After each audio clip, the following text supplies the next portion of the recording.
The air hung thick with anticipation, a humid cloak over the bustling port of Boston in the spring of 1943. On a crowded troop transport ship, among hundreds of weary American soldiers returning from the European theater, stood Lieutenant Evelyn Evie Reed. Her uniform, though crisp, couldn't hide the exhaustion etched on her face. Evie, a physical therapist by trade, had served bravely in field hospitals, patching up shattered bodies and even more shattered spirits. Yet, her arrival home wasn't met with the fanfare afforded to her male counterparts. Instead, a chilling reception awaited her, disguised beneath a thin veneer of polite indifference. As the gangplank lowered, a flurry of activity erupted. Families cheered, brass bands played patriotic tunes, and newsreel cameras flashed, all eager to capture the triumphant return of America's fighting men. Evie, however, was quickly shunted to the side, her contribution seemingly an afterthought. A burly sergeant, his face a roadmap of cynicism, grunted at her. "Lieutenant Reed, isn't it? Well, don't just stand there. Move it. We've got real heroes to welcome." Evie, though inwardly stung, merely adjusted the strap of her duffel bag and pushed forward, a silent vow to herself that she would prove her worth, not with words, but with actions. Her assignment, she learned, was far from the heroic tales she'd heard. She was to be stationed at Camp Forest, a newly established prisoner-of-war camp nestled in the heart of rural Tennessee, tasked with overseeing the physical rehabilitation of injured German POWs. The irony was not lost on her. She, who had dedicated herself to healing American soldiers, was now to tend to the very men who had sought to destroy them. The journey south was long and arduous, a jarring shift from the urban landscape of Boston to the endless, rolling hills of the American South. The train creaked and swayed, carrying Evie further and further from the familiar, deeper into a world she knew little about. Along the way, she overheard whispers from fellow passengers, men and women alike, about the POWs. "They're just going to sit around," one woman sniffed. "Eating our food, taking up space." A gruff man chimed in. "Should have left them over there. Why are we bringing them here?" These casual remarks, though not directed at her, felt like a personal affront to Evie. She understood the bitterness, the fear, the lingering anger that gripped the nation. But she also knew that humanity, even in wartime, demanded a certain level of dignity. Her job, she decided, was not just to mend bodies, but to uphold that dignity, to show these men, however briefly, a different side of America. Upon arrival at Camp Forest, the landscape was a stark contrast to the verdant field she'd imagined. It was a sprawling, hastily constructed compound of wooden barracks, barbed wire fences, and watchtowers. The air hummed with a different kind of tension here, a quiet unease that permeated every corner. The camp commander, Colonel Marsden, was a man whose face seemed permanently set in a grimace. He greeted Evie with a perfunctory nod, his eyes scanning her up and down with an unmistakable air of skepticism. "Lieutenant Reed," he began, his voice a low rumble. "Heard you've got some experience. Well, this isn't exactly a field hospital. These are different patients." He paused, letting the unspoken implications hang in the air. "Just remember where your loyalties lie." His words were a subtle jab, a challenge to her professionalism, a reminder that as a woman, and a physical therapist at that, she was already viewed with suspicion in this man's world. Evie met his gaze steadily, her own eyes betraying no emotion. "My loyalties, Colonel, lie with my duty, to provide care for those who need it, regardless of their uniform." Marsden's eyes narrowed, but he merely grunted again. "See that you do. Your quarters are in the administrative building. Report to Sergeant Miller for your induction tomorrow." With that, he dismissed her, turning his attention back to a stack of paperwork on his desk. Evie found her small room, a Spartan affair, with a cot, a dresser, and a single window overlooking the dusty compound. As the sun began to set, casting long shadows across the camp. She watched the figures of German POWs moving within the barbed wire fences. They were a mix of ages, some appearing no older than boys, others with the weathered faces of men who had seen too much. Their uniforms, though tattered, still bore the insignia of the Wehrmacht. A knot of anxiety tightened in Evie's stomach. She was a healer, but she was also an American soldier. How could she reconcile these two roles? How could she treat the men who had been her enemy without compromising her own sense of purpose? These questions swirled in her mind as she lay on her cot, the sounds of the camp, a constant, unsettling lullaby. The next morning, Sergeant Miller, a stocky man with a perpetually furrowed brow, led Evie on a tour of the medical facilities. They were rudimentary at best, a few examination rooms, a small ward, and a designated area for physical therapy, a sparse room with some basic equipment. As they walked, Miller made it clear he harbored no illusions about the enemy. "Look, Lieutenant," he began, his voice dripping with thinly veiled contempt. "These Krauts aren't here for a vacation. They're here because they lost. And frankly, I don't see why we should be bending over backwards to fix them up." He gestured dismissively towards the POWs. "They're strong enough to fight us. They're strong enough to heal themselves." Evie bit back a sharp retort. She knew that arguing with Miller would be fruitless. Instead, she focused on absorbing the details of the camp, observing the routines, the guards, and most importantly, the POWs themselves. She saw fear in some of their eyes, defiance in others, and a profound weariness in almost all of them. Later that day, she had her first direct encounter with a group of German POWs. They were brought in for a general medical checkup, a formality before they were assigned to work details. As they shuffled in, their expressions a mix of suspicion and resignation, Evie felt a strange pang of unease. These were the faces of the enemy, yet they were also just men, stripped of their uniforms and their weapons, now dependent on their captors for even the most basic care. One young man, his arm in a sling, caught Evie's eye. He looked no older than her own younger brother, his face pale and drawn. He flinched when she approached, his gaze darting nervously between her and the armed guard standing nearby.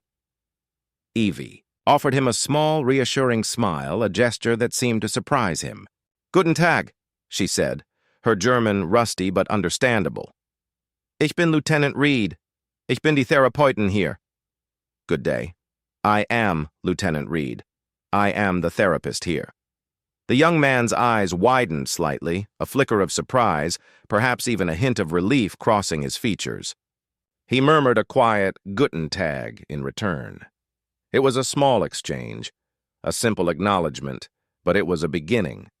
It was a crack in the wall of animosity that separated them, a tiny sliver of common humanity. As the days turned into weeks, Evie settled into a demanding routine. She assessed injuries, prescribed exercises, and supervised the German POWs in their rehabilitation. She encountered a wide range of ailments, from shrapnel wounds and broken bones to severe frostbite and psychological trauma.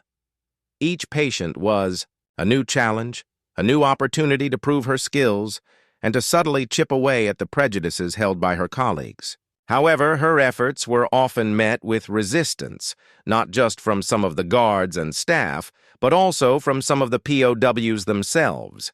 They were suspicious, distrustful of her motives, and often resentful of their captivity.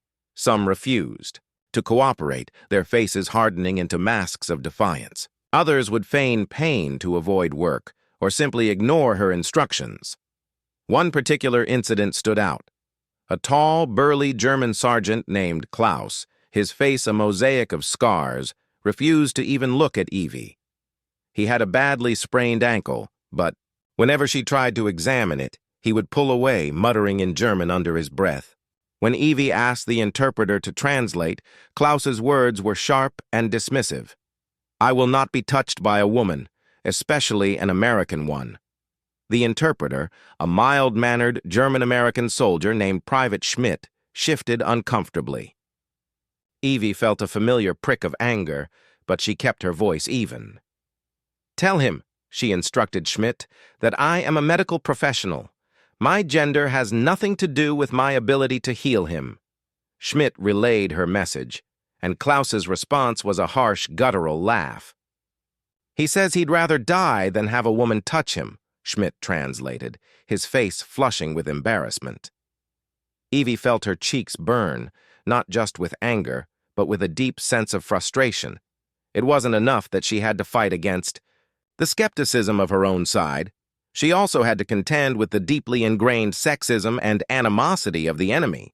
But a flicker of defiance sparked within her. She would not back down. She would not let this man or any man undermine her purpose. "Tell him," Evie said, her voice clear and firm, "that he can refuse my help, but his ankle will only get worse, and when it does, he will have only himself to blame." She then turned and walked away, leaving Klaus fuming and Schmidt looking utterly bewildered. This small victory, however, was just one battle in a much larger war, a war of perceptions, of prejudices, and of deeply held beliefs. Evie knew that her journey at Camp Forest would be a long and challenging one, but as she lay in her cot that night, the distant sounds of the camp fading into the quiet of the Tennessee night, a new resolve solidified within her. She was here for a reason, and she was. The mornings at Camp Forest began with the harsh clang of a bell, signaling reveille and the start of another long day. For Evie, it meant a deluge of patients, both American guards and German POWs, all needing her attention. The incident with Klaus had spread like wildfire through the German ranks, a point of both amusement and indignation. Yet, it also sparked a flicker of curiosity. Some of the younger, less hardened POWs began to observe Evie more closely, their initial contempt slowly giving way to a grudging respect as they witnessed her unwavering dedication. Evie, for her part, ignored the whispers and the sidelong glances. Her focus remained on her work, on mending bones and restoring mobility. She treated each patient with the same meticulous care, regardless of their nationality or their past. She taught them exercises, encouraged their progress, and patiently explained the importance of adhering to their rehabilitation routines. One afternoon, while Evie was working with a young German corporal named Dieter, who had suffered a severe knee injury, an unexpected conversation unfolded. Dieter, initially withdrawn and sullen, had slowly begun to open up. He was an artist in his civilian life, a gentle soul caught in the brutal machinery of war. As Evie guided him through a series of leg exercises, he hesitantly spoke. "Lieutenant," he began, his English heavily accented but clear. We heard about your country, about the factories." Evie paused, surprised by the sudden shift in topic. "What about them, Dieter?" "They say," he continued, "that your factories, they are like nothing we have ever seen, that you make so much so fast. It is hard to believe." Evie smiled faintly. "America is a very industrious nation, Dieter. We have a lot of resources, and a lot of determined people." Dieter nodded slowly, his gaze fixed on the distant watchtower. "In Germany, we were told that America was weak, soft, that you could not fight a long war, that your industry was primitive." A shadow crossed his face. "We were wrong."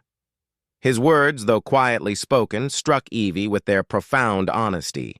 It was a raw admission of a shattered illusion, a glimpse into the propaganda that had fueled the enemy. This was the first time she had heard such a direct confession from a POW, and it underscored the vast chasm between what they had been taught and the reality they now faced.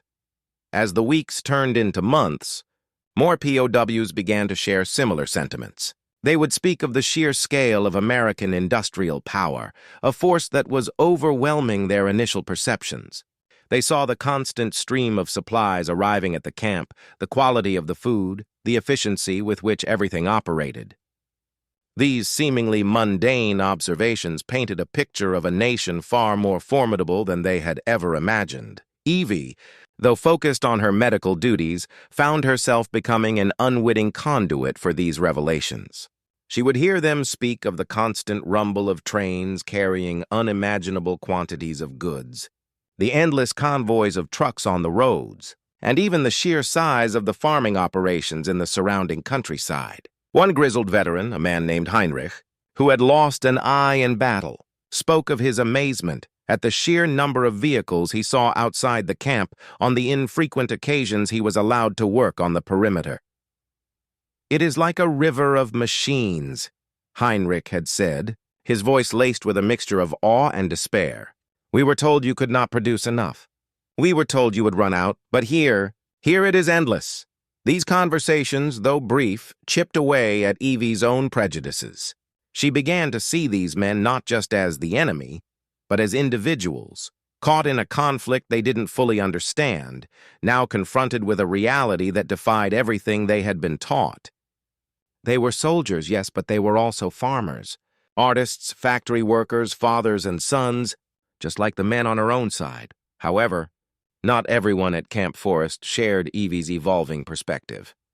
Colonel Marsden remained distant, his skepticism undimmed. Sergeant Miller, predictably, grew even more resentful of Evie's softness towards the Germans.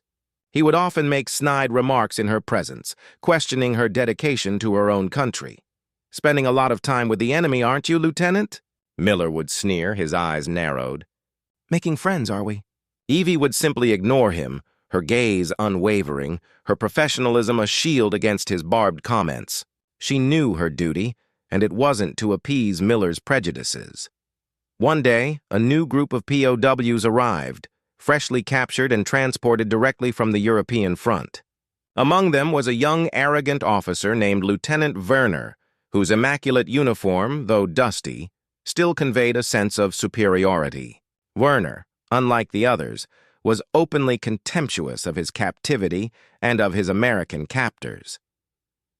During his initial medical checkup, Evie noticed a pronounced limp. "Lieutenant," she addressed him, "it appears you have a sprained ankle. I need to examine it." Werner looked at her, his lips curling into a sneer. "And you are?" he asked, his tone dripping with disdain. "Lieutenant Reed. I am the physical therapist here." He let out a short, derisive laugh. "A woman? A therapist? Do you truly believe you can heal a German officer?" He emphasized the word heal with mocking contempt. "I will not be touched by a woman, especially one who has clearly forgotten her place." The words stung, a familiar echo of Klaus's earlier insult, but delivered with an even greater degree of arrogance. Evie felt a familiar surge of anger, but she controlled it, her voice remaining calm and steady. "Lieutenant, whether you believe it or not, your ankle needs attention. If left untreated, it could cause permanent damage." Werner merely scoffed. "I will manage. Your therapy is unnecessary. I have no need of a woman's ministrations." Evie held his gaze, her own eyes radiating a quiet determination. "Very well," she said, her voice dropping to a low, firm tone. "But be aware, Lieutenant, that if your injury worsens and you become unable to perform even light duty, it will be noted in your file. And that could have implications." She left him there, fuming, his face a mask of indignation. This encounter, however, was different. Werner's arrogance felt like a personal challenge, a direct assault on her authority and her capabilities. She knew she couldn't let his disrespect go unchecked. Later that day, Evie sought out Private Schmidt, the interpreter. She explained the situation with Werner and expressed her frustration. Schmidt, though usually mild-mannered, looked genuinely concerned. "Lieutenant Reed," he said, "Werner is a particularly difficult case. He comes from an aristocratic family, very proud. He believes deeply in their superiority." "I understand that, Private," Evie replied, "but I also understand that an untreated injury will only get worse. And as his therapist, it is my duty to ensure he receives proper care, regardless of his attitude." Schmidt nodded slowly. Perhaps a different approach is needed. He cares deeply about his reputation, about his standing among his fellow officers." Evie considered his words. She couldn't force Werner to cooperate, but she could use his pride against him. An idea began to form in her mind, a subtle strategy to make him see the value of her treatment. Not through direct confrontation, but through a display of undeniable results. She began to discreetly observe Werner. She noticed his attempts to hide his limp, to maintain an air of composure even as he clearly struggled. She also noticed the subtle glances of concern from some of the other POWs, even from those who admired Werner's defiance. The opportunity arose a few days later during a routine inspection. Colonel Marsden, accompanied by Sergeant Miller, was making his rounds, his critical gaze sweeping over the POWs.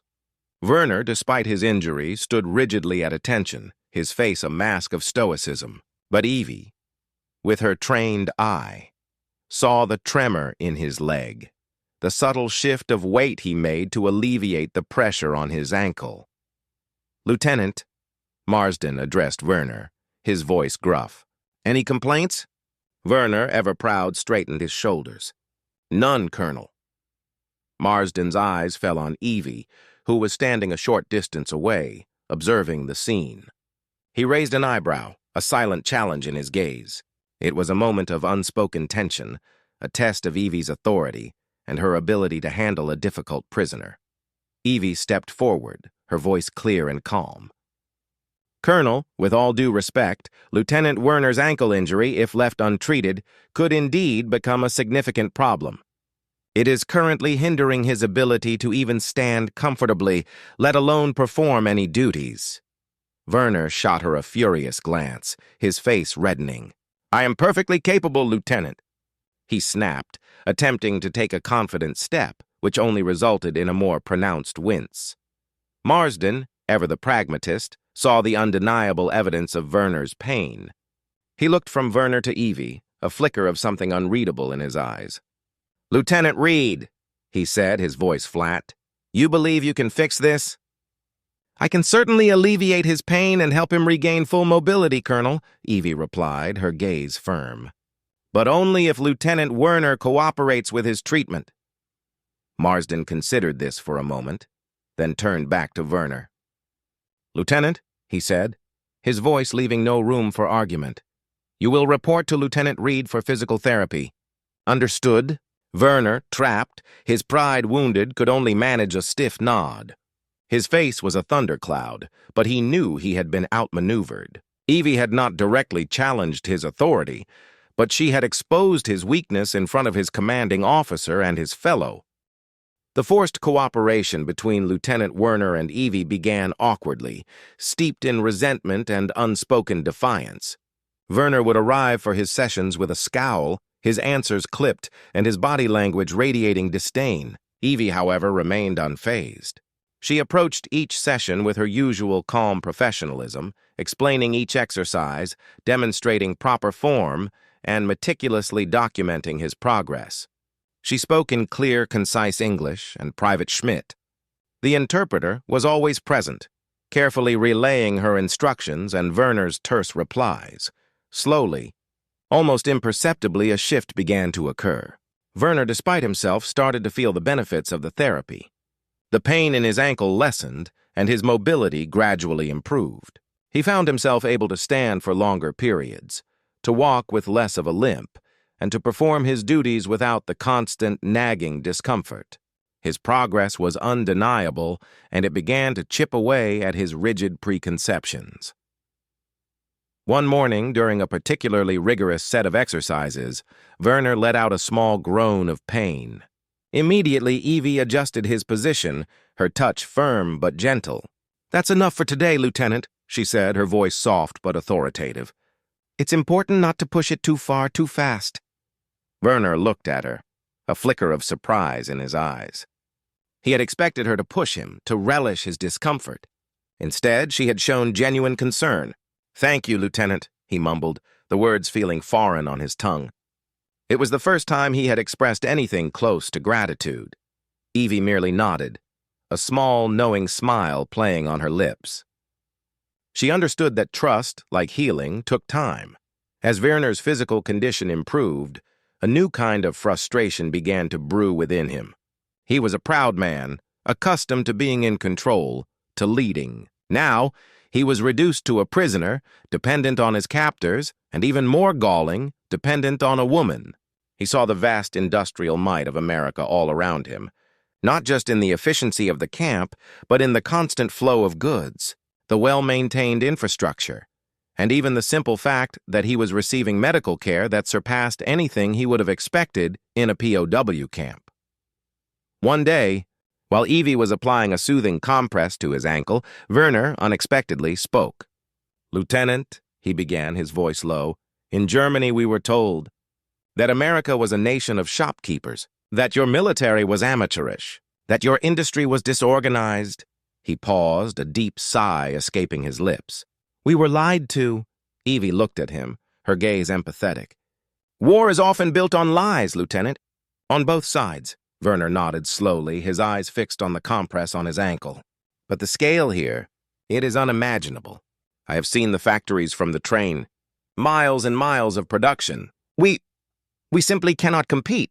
Our nation will be crushed by this machine." His voice was filled with a bitter resignation. Evie remained silent, allowing him to vent his frustrations.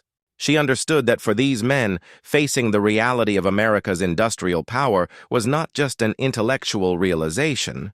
It was a deeply personal, often painful, shattering of their worldview. Their entire belief system, built on the premise of German superiority, was crumbling before their eyes.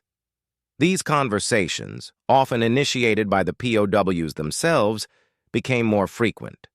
They spoke of the abundant food, far exceeding the meager rations they had been led to believe existed in America. They saw the endless supply of uniforms, medical supplies, and construction materials flowing into the camp, all testaments to a nation running at full capacity. This growing understanding, however, did not sit well with Sergeant Miller. He saw Evie's interactions with the POWs as a betrayal, a dangerous fraternization with the enemy. He began to escalate his campaign of subtle undermining, leaving paperwork on her desk with passive-aggressive notes, accidentally misplacing her files, and openly questioning her methods to other guards. "That Lieutenant Reed," he would grumble, loud enough for Evie to overhear. "She's got too much sympathy for those Krauts. We should be breaking their spirit, not coddling them." Evie, though irritated, refused to be provoked. She knew that her actions spoke louder than Miller's words. She continued her work diligently, maintaining her professional demeanor, even when faced with his blatant hostility. The tension between Evie and Miller reached a peak during a routine inventory of medical supplies.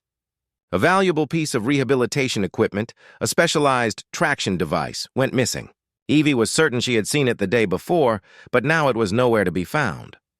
"Sergeant Miller," Evie said, her voice strained, "have you seen the traction device? It's essential for several of my patients." Miller merely shrugged, a smirk playing on his lips. "Can't say I have, Lieutenant. Maybe one of your German friends borrowed it for a souvenir." His implication was clear. The POWs had stolen it, and Evie, with her misguided trust, was to blame. Evie felt a cold knot of dread in her stomach. The accusation, though unsubstantiated, cast a shadow of doubt over her integrity. She knew Miller was trying to discredit her, to sow distrust among the camp staff. She spent the rest of the day searching, her frustration growing with each empty cabinet and unused corner. She even discreetly questioned some of the German orderlies, who assured her they knew nothing of the missing equipment. That evening, as Evie sat alone in her room disheartened, a soft knock echoed on her door. It was Private Schmidt, looking anxious.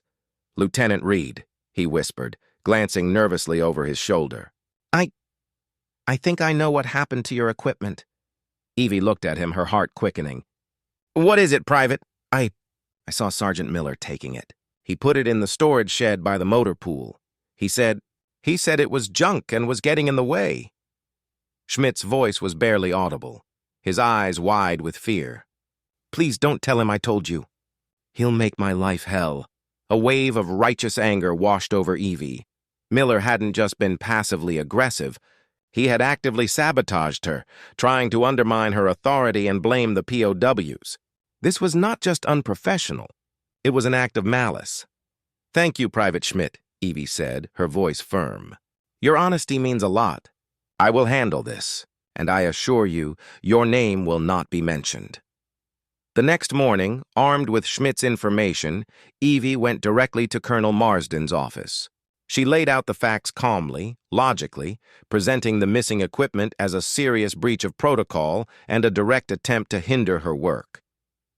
Marsden listened, his face impassive. When Evie finished, he remained silent for a long moment, then slowly swiveled his chair to face the window. "Sergeant Miller is a long-serving officer, Lieutenant," he said, his voice flat. "He's set in his ways." "Colonel," Evie replied, her voice unwavering. "His ways are directly impacting the medical care of the prisoners and, frankly, my ability to perform my duties effectively. This is not just a personal matter. It's a matter of military order and efficiency." Marsden turned back, his eyes finally meeting hers. He saw the unwavering determination in her gaze, the quiet strength that had always been there, simmering beneath her composed exterior. He had underestimated her, just as so many others had. "Very well, Lieutenant," Marsden said, a hint of grudging respect in his voice. "I will look into it." True to his word, Marsden launched an investigation. Within hours, the traction device was found in the storage shed, just as Schmidt had described. Miller, when confronted, stammered and offered a convoluted explanation about reorganizing the storage. But Marsden, a shrewd man despite his gruff exterior, saw through the flimsy excuse. Miller received a severe reprimand and was reassigned to a different, less visible part of the camp.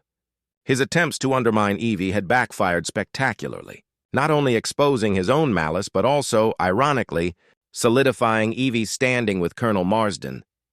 The news of Miller's reassignment spread quickly through the camp, both among the American staff and the German POWs. For Evie, it was a quiet victory, a confirmation that her integrity and professionalism had prevailed. For the German POWs, it was another unexpected lesson about America. They had seen a woman, initially underestimated and ridiculed, stand firm against injustice and emerge victorious. It was a testament to a different kind of strength, a strength rooted not in brute force, but in unwavering principle and quiet courage. Werner, though still proud, began to treat Evie with a newfound, albeit subtle, respect. He continued his therapy without complaint, even initiating conversations about his physical progress. He had witnessed Evie's quiet strength, her refusal to back down, and he had seen the consequences of underestimating her. The initial disdain in his eyes was slowly being replaced by a glimmer of something akin to admiration. The camp, once a stark symbol of division, was slowly beginning to reveal a shared humanity, forged in the crucible of duty and the quiet power of unexpected understanding.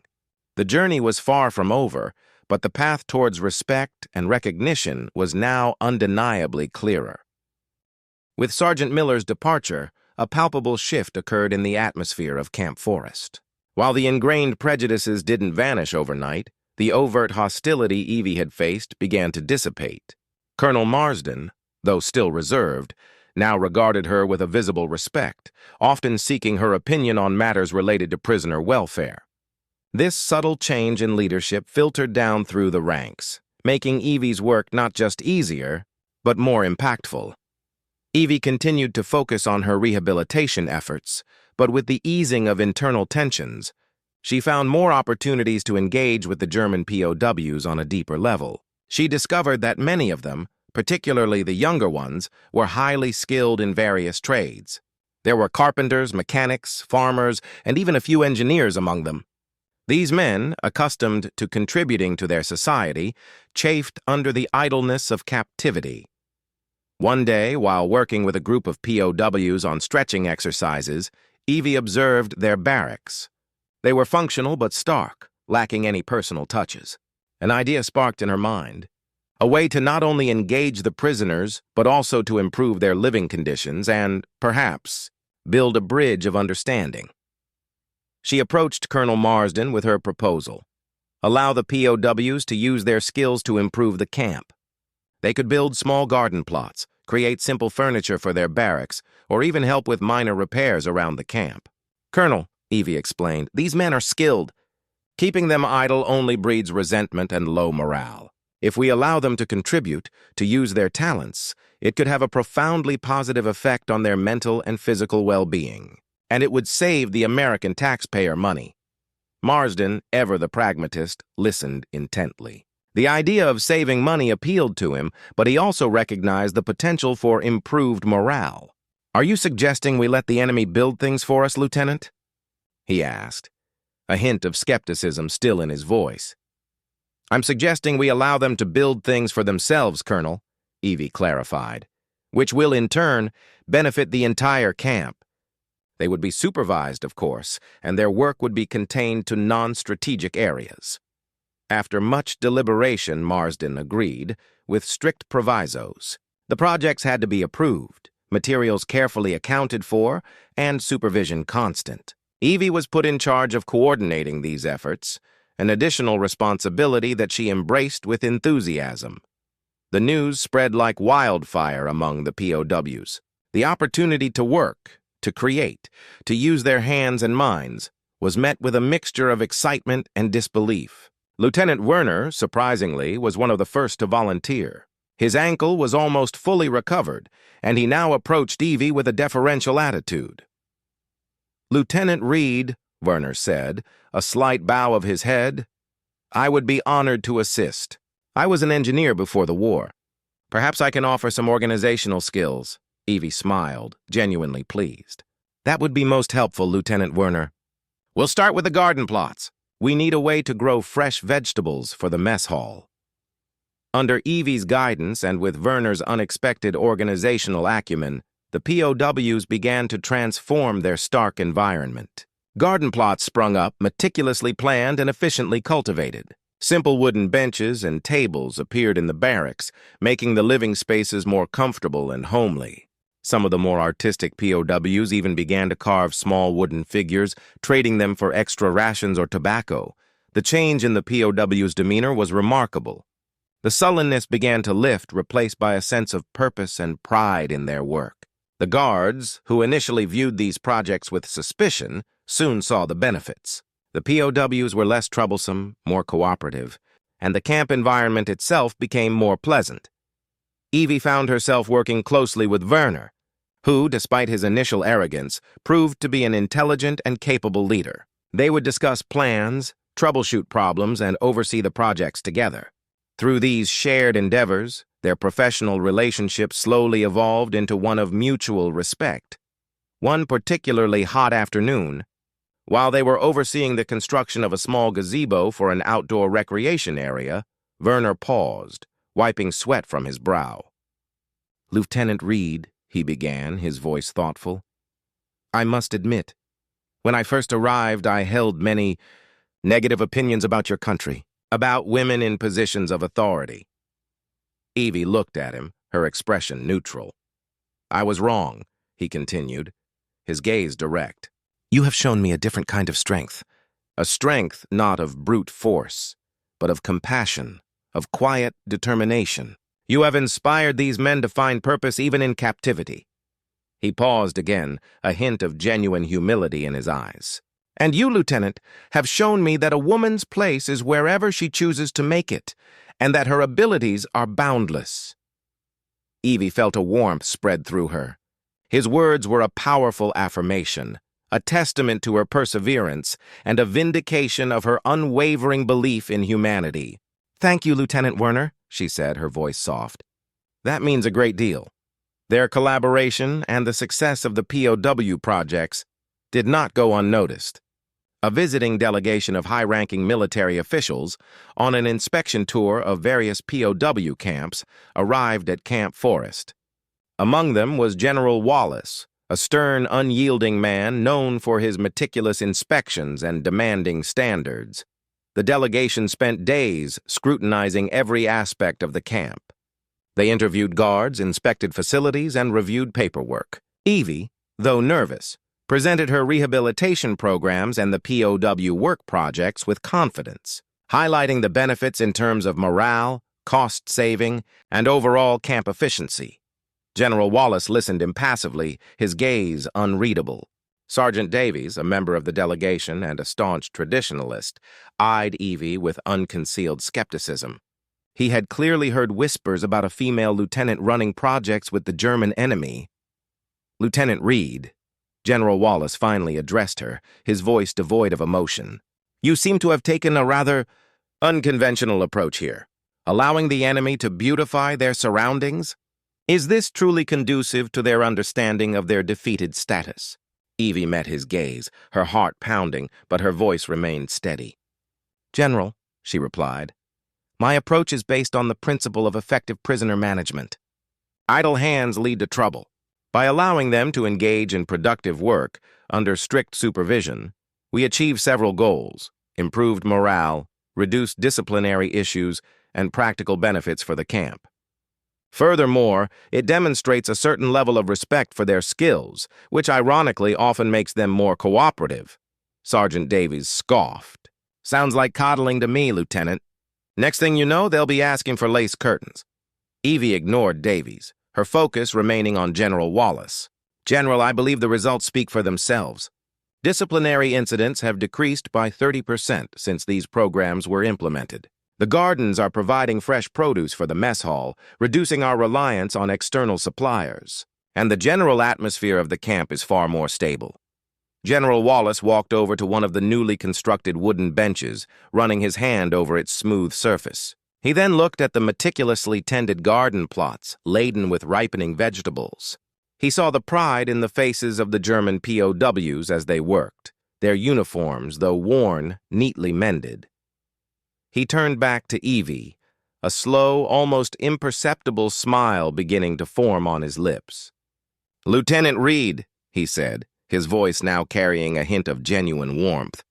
I must confess I arrived here with certain preconceived notions. But what I see here is remarkable. You have not just managed these prisoners. You have managed to instill a sense of purpose, even within the confines of captivity. He paused, then looked pointedly at Sergeant Davies. Sergeant Davies, it seems Lieutenant Reed has demonstrated that strength is not always found in harshness, but often in ingenuity and, dare I say, humanity. Davies, his face a mixture of surprise and chagrin, could only nod mutely. General Wallace then extended his hand to Evie. Lieutenant Reed, you have done an outstanding job. This camp could serve as a model for others. Your dedication, your innovative spirit, and your unwavering professionalism are a credit to the United States Army. Evie shook his hand firmly, a wave of profound relief washing over her. His words were more than just praise. They were an official acknowledgement of her worth, a formal validation of her unconventional methods. The insults, the skepticism, the casual disdain she had endured, all of it faded in the face of this powerful endorsement. She had not only earned respect, but she had also exposed a new path forward, a bridge of humanity built even in the midst of war. The seeds of change she had sown were now bearing fruit, not just in the fertile soil of the POW gardens, but in the hearts and minds of both captors and captives. The stage was now set for the powerful culmination of her journey, a twist that would solidify her legacy and challenge deeply entrenched beliefs. The endorsement from General Wallace sent ripples throughout Camp Forest, elevating Evie's standing beyond mere professionalism. She was no longer just a physical therapist. She was a respected leader, an innovator whose methods were now considered exemplary. Her days became a flurry of activity, not just with her medical duties and the POW projects, but also with responding to inquiries from other camps seeking to replicate her success. Even Colonel Marsden, always a man of few words, would often greet her with a nod that spoke volumes, a silent acknowledgement of her undeniable impact. Lieutenant Werner, in particular, became an even more devoted collaborator, his initial arrogance completely shed, replaced by a genuine admiration for Evie's leadership.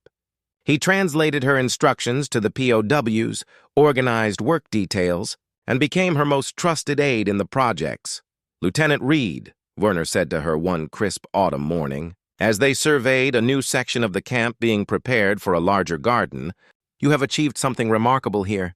Not just with the gardens, but with the men. They see you not as an enemy, but as a fair leader. Evie smiled. Oh, that's high praise, Lieutenant Werner. I'm just doing my job. No, he corrected, shaking his head. You are doing more. You are showing us a different side of America, a strength not just of machines, but of spirit, of fairness, even to your enemies. This growing sense of understanding, of shared humanity, was about to be put to an unexpected test. News began to filter into the camp about a severe labor shortage in a nearby armaments factory, a crucial facility producing vital components for the war effort. The factory was struggling to meet its quotas, threatening to slow down the entire supply chain. One evening, Colonel Marsden called Evie to his office, his face unusually grim. "Lieutenant Reed," he began, "I have received an unprecedented directive from Washington.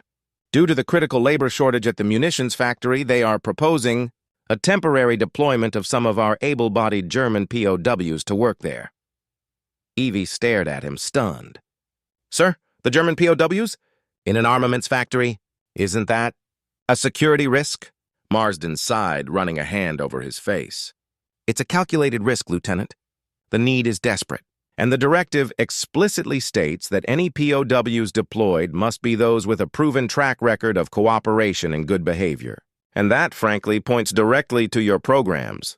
A cold dread settled in Evie's stomach. This was a monumental decision, fraught with ethical dilemmas and potential dangers. To allow enemy soldiers, however cooperative, to work in a facility directly contributing to the war effort felt like a line being crossed. Yet she also understood the dire circumstances. "Who would supervise them, Colonel?" she asked, her voice tight. "And what about their own feelings? Will they cooperate with such a task?" "That's where you come in, Lieutenant," Marsden said, his gaze fixed on her. "You have built a level of trust with these men that no one else has. You would be in charge of their supervision, ensuring their compliance, and addressing any issues." He paused. "And as for their feelings, it's a matter of orders. But I believe, given their experiences here, they might just see the bigger picture." Evie spent a sleepless night wrestling with the decision. It was an immense responsibility, a gamble with profound implications. But she also knew that if anyone could make this work, it was her.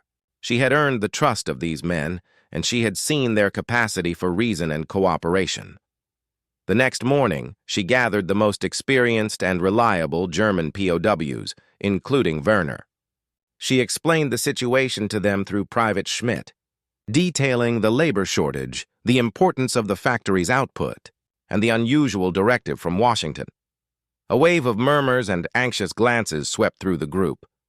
They were soldiers, and the idea of contributing to the enemy's war machine was a bitter pill to swallow. Werner, however, stepped forward.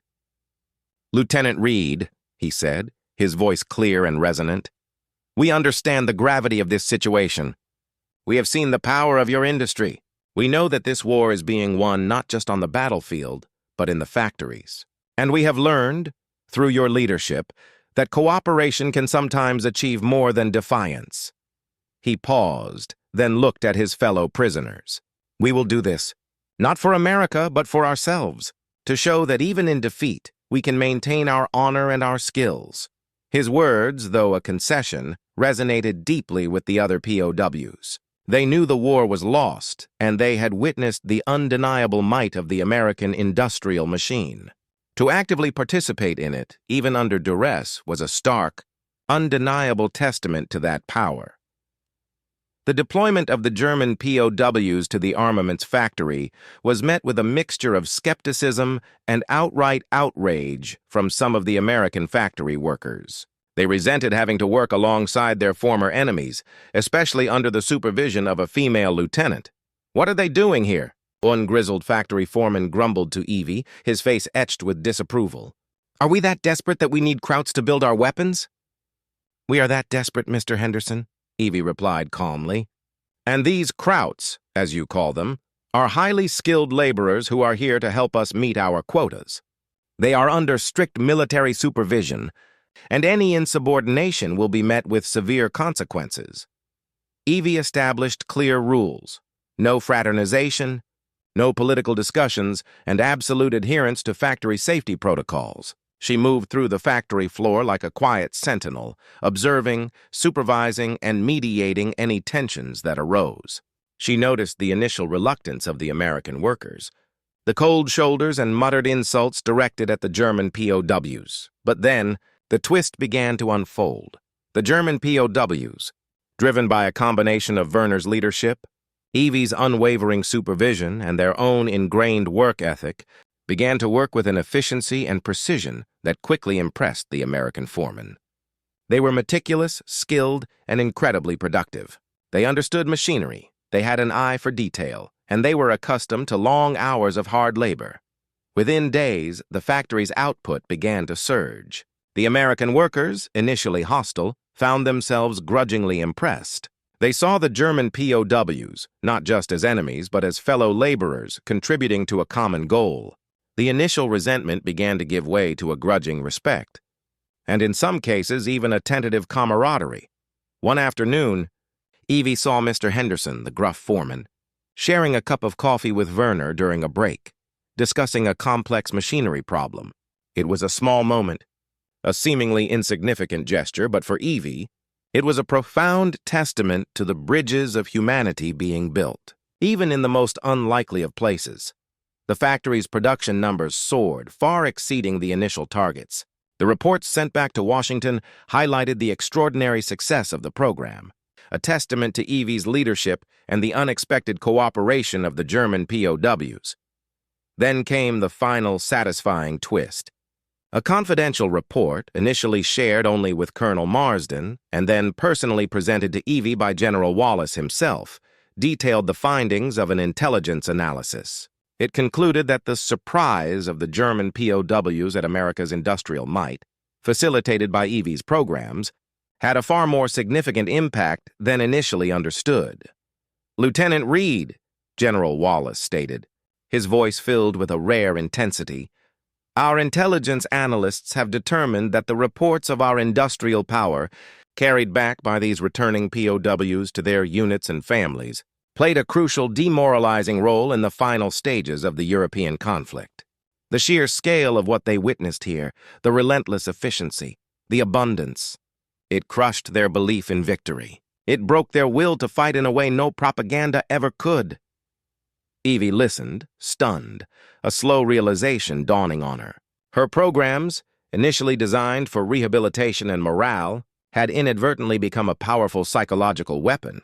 A silent testament to America's unstoppable might, General Wallace continued, "Furthermore, the exceptional productivity of the German POWs in this armaments factory, under your supervision, directly contributed to the accelerated delivery of critical war materials, shortening the conflict and saving countless American lives." He paused, then looked at Evie, his eyes filled with a profound respect. "Lieutenant Reed, you came here underestimated, often insulted, but you, through your strength, your sacrifice, and your unwavering belief in your duty, have achieved something truly extraordinary. You didn't just heal bodies. You helped to heal a nation, and in doing so played an unforeseen yet crucial role in winning this war. You earned not just respect, but the profound gratitude of a grateful nation." Evie, a brave, emotionally strong woman who had been insulted and underestimated, stood tall. Her journey to justice and redemption wasn't just about proving her worth. It was about exposing an unseen truth, that America's greatest power wasn't just in its weapons or its factories, but in its capacity for ingenuity, its unwavering principles, and the unexpected bridges of humanity forged in the crucible of conflict. The small town of Camp Forest, Tennessee, had become the unlikely stage for a quiet revolution, led by a woman who refused to be defined by the prejudices of her time, and whose legacy would forever be woven into the tapestry of America's victory.